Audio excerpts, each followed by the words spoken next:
আপনি তো টাকা চাইছিলেন এনে, টাকা চাইছিলেন আপনি কিসের জন্য টাকা? কি লেগে 10-20 টাকা চাবেন আপনি? আপনি কেন 10-20 টাকা চাবেন? আপনি আমরা দেই নাই, আমার কাছে এই বাচ্চার বিয়া বেশ লাগে দিছিল এখানে। আপনি জোর করে লাগাবেন টাকা চাইছিল, আমরা টাকা দেইনি ওনাকে। আপনি কি ব্যাস লাগাই দিয়ে টাকা নিচ্ছেন? হ্যাঁ, টাকা চাইছিল আমার কাছ থেকে, টাকা চাইছিল আমার কাছ থেকে। এই লোক হ্যাঁ এই লোক আমার কাছে চাইছিলেন, আপনি আমার কাছে চাইছিলেন। আমার জামাইয়ের কাছে চাইছিল টাকা। দেই নাই, কিন্তু আপনি তো তারপরে খুলে নিছেন আবার ব্যাসটা আবার খুলে নিছেন। খুলে নিয়ে নিছে না? হ্যাঁ, হ্যাঁ, খুলে নিয়ে নিছে। হ্যাঁ খুলে নিছিল আবার। হ্যাঁ, খুলে নিছে। হ্যাঁ, মানে আগে দিছিল, আমি দেই নাই, পরে আবার অনে ইয়ে করছে। এখানে লাগে দিছিল, এখানে লাগে দিছিল। আমরা 10-20 টাকা বিক্রি করি আমরা।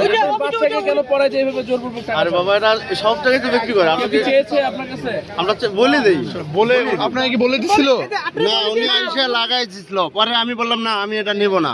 কয়ে 10-20 টাকা চাইলে দেন। না, আমি পরে খুলে নিছি আর কি। এই আমি দেই নাই দেখে তো আমি সত্য কথা বলতেছি যে আমি দেই নাই। আমি তো বলি নাই যে আপনারা দিছি, কিন্তু আপনি চাইছিলেন তো আমার কাছে, এটাই। ক্যামেরা করেন না, ক্যামেরা কেন করবেন? এইটা তো ঠিক। এটা কি আপনার বলার রাইট? এটা কি আপনার বলার কোনো একজন আছে, আমি এটা কি আপনার বলার রাইট আছে? এখানে ভাই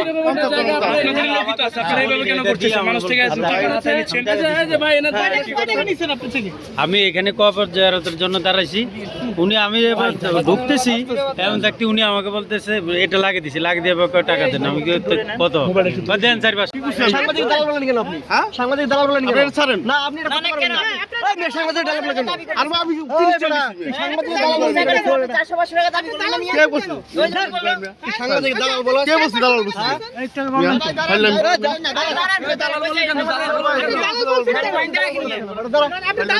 ভাই ফাইজলামি কেন করে? আপনি দৌড় দিয়েছেন কেন? দৌড় দিলেন কেন এটা বলেন? ভাই থাক।